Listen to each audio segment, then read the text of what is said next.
y, z. And remember what differential we put on it? Well, you did put dA, right? Because that one makes sense. I knew we were doing it over an area. We put dv, because since we're in 3 dimensions with our domain here, we actually have a 3-dimensional solid that we're integrating over. So what we're going to do is we're going to start today. I'm going to erase this so that I have plenty of room. Talking about there's 3 types that we talked about last time, and I think we only actually got to type 1. So when we talk about a type 1, what we're going to start with looking at is the first step is to draw the actual solid. So this is an example of a solid where we'd want to do type 1. A type 1 is going to involve having a boundary on top and on bottom that are a function of x and y. That is, up here I can write this as u2 of xy, u1 xy. Now the way you're going to know you want to do a type 1 is that when you take a cross section across with a solid z, so this is just some z value, that when I take that cross section, I get a nice shape that reflects not only what's happening right here, but down here and right there as well. That is, I have the same kind of general cross section shape, the same kind of area there.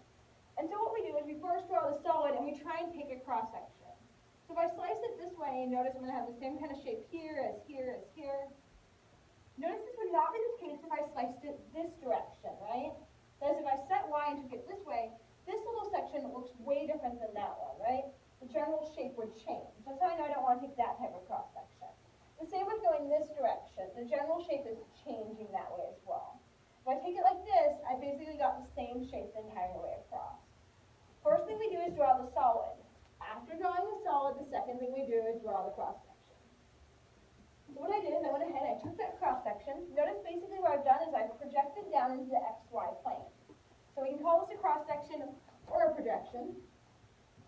You'll know where you're projecting because whichever one you set, the remaining 2 variables are the cross section of the projection we're looking at. So if I set z and took a solid z value, my other 2 variables that change are x and y. This should look really familiar. This is actually what we've done in the past, right? Essentially what we do is we bound z in terms of u1 and u2, so I'll go ahead and write that over there. u2, y, u1, xy. What this allows us to do is that when we actually look at integrating this, I can separate off the z to begin with. That is, I can run this integral from u1 xy to u2 xy, and I realize I'm getting really small here actually. Can you guys in the back, is that too small? I'm going to be honest. Kind of. Sweet. I'm going to rewrite it then. I'm sure I have plenty of room here.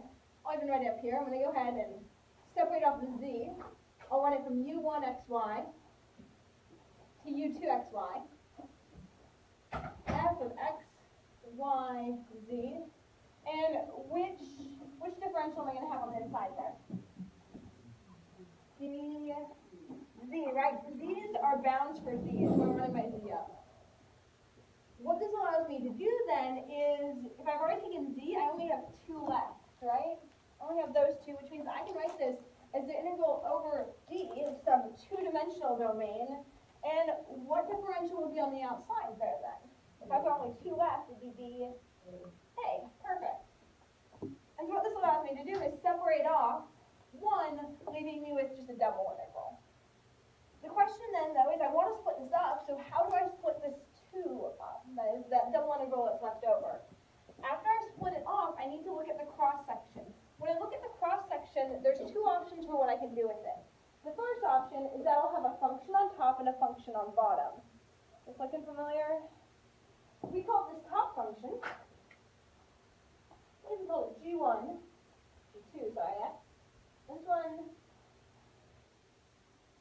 G1x. Now, those are 2 functions of x, right? They're just y values that are changing. If this is the case I'm going to be looking at, I want you to notice that when I look at x, x is bounded here and here, right? I have strict bounds for x. It's almost rectangular. What do I call it beginning and the end point? What letters do I use for those? Do you remember? A and B, right? So what this means is that in this case, I've already split off the z, right? I'll go ahead and I'll write it above so we can see it really nicely. Since I've already split off the z, I'll write the inner one first. u1, xy, u2, x, y, f, x, y, z, dz. Let's talk about how I would integrate that rectangular domain, or that two-dimensional domain, I should say. Well, which one am I going to run first? Am I going to run this for y or x first? Just thinking back to the last section we did. If I've got these bounds for y and these bounds for x, which one's going to have to come first, x or y? Y, because there's functions for that one, right? I want to end by plugging in numbers, which means I have to do the functions next. Which means the next one I would do is running this from g1x to g2x, and my differential would be dy, right? So I have to plug in those functions. Which means the final thing I would have to do is run it for x, right? Where would my x's be run from? A to b, and this will be dx. Right there. Notice that in this case, I first took a cross section, I looked at the cross section, and depending on how this looks, I'll know if I want to do this method or my only other option, this one over here. In this case, I have set bounds for what variable? Y, right? I've got a definite value there for y and a definite value on the bottom. So here and here. When I have definite bounds for y, what letters do I use? Yeah, C and D. Very confident. Exactly right. Look good? Okay. And now you can name these ones, right? We call these H. I'll write it as H of y. H of y. And the big question is, which one's 1 and 2? Is the one on the left H1 or H2? It's 1, right? Because it's closer to the axis. It's the lower one. So H1 and H2. Okay, so I write this in here. I'll go ahead and I'll draw this. Blue. This and blue. I can split it up basically the same way as I did this one over here. Someone remember this so I can erase it. What do I do with my green marker? Some kind of magic happened there. We're okay with it. So what I'm going to do is I'm going to run the inside one. I don't have green, so I'll run it in red.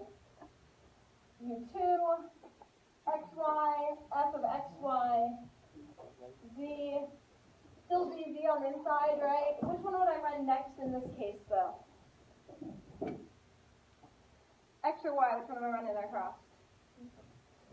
X, right? Because my functions are in terms of y, so I'm going to have to write with respect to x. Which means I'll be running this from h1, y, h2y, and over here I'll have dx. Which means the final one I have to do, there's my green marker, y, and where will I run this for y? Perfect. Exactly right. Now, the key to this is not getting overwhelmed. The first thing you need to do is draw the solid. I can take a cross section with respect to z, I get a really nice shape the entire time. This will be the method I want to use. Drawing the cross section, I just need to see if my top is changing or my sides. That will determine which order I actually want to go on. Any questions? Yeah. So my question, what do you think, guys? Are you constrained? Do you think this is going to be the only option we have that we got to do easy? No. In fact, sometimes we won't be able to do this because the cross section we take across here won't actually work. The cross section might change. And so what we're going to do now is, that was the best transition anyone has ever given me. Yeah. The thing we're going to talk about next is type 2. Now, I already told you there were going to be 3 types, right? But how could you have guessed there were going to be 3 types? Is there 3 what? 3 variables, right? So there's going to be 3 different ways I can set this up. Okay, so let's look at type 2. Let me make sure I run it up with the book. Sweet.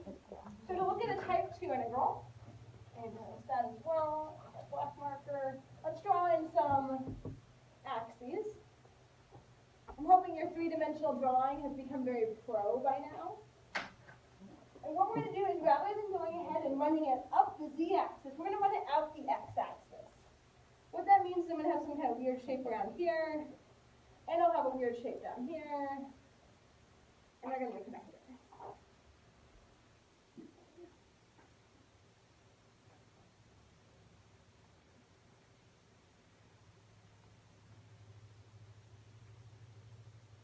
Notice that once again the difference is before my solid ran up Z, right? Now it's running across X. What I want to do here is take a cross section. When I take my cross section, does it make sense to cut it with respect to Z again? No, because the shape right here in the center is going to be very different than the shape I take up at the top, right? The consistent shape is going to be if I cut it like this, going back on the twin Z. So what I'm going to do is I'm going to go ahead and give it a cut right here. Because I should use a marker you can actually see.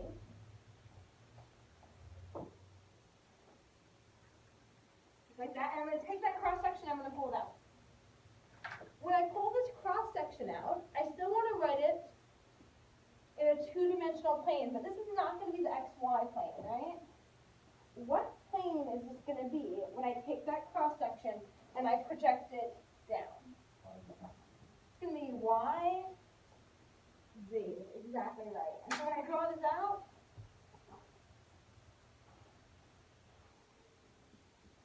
something weird like that, right? So I'm projecting it onto the YZ plane. You can think about it as taking a flashlight even and shining it, the shadow I would get. Question. Which integral am I going to do first if this is the case? Let's think about this here. I'm definitely going to want to do the same idea as last time, right? Last time I ran it up the z-axis, so I did z first. In this case, I'm running it across the x-axis. So my first integral is going to be with respect to x. Now I need to have a function in the front and the back, right? We'll call these exactly the same thing as last time, that it'll have u2 and u1.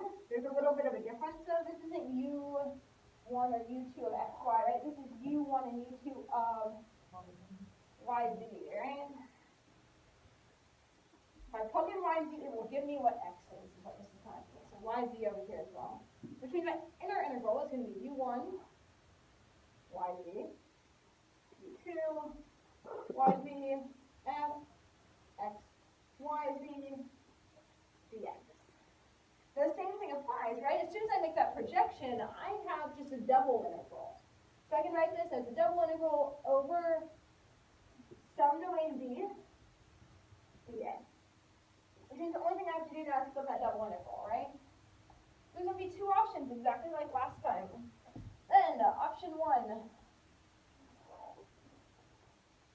First option, when I look at y and z, we'll do it, we'll keep consistent. Something like this. Guys, I have set boundaries on the top and the bottom. I think I just switched it, right? We did set boundaries on the sides first last time. You want me to swap it? You don't care? Fantastic, we're going to leave it then. Okay, if this is the case, then I have functions here and here, right? We call the side functions for it h. These would be h of what? What variable would you be plugging in for these? H and z, right? They're going to be h and z because they're going to give me y coordinates on the side. So this will be h and z, h and z.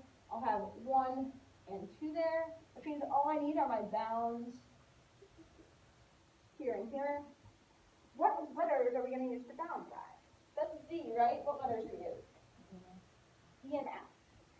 Exactly right. Which means in total, when I write out this integral here, I'll have u1 yz, u2 yz, f of xy z, dz. Which one will I do next? Which variable will I be integrating with respect to?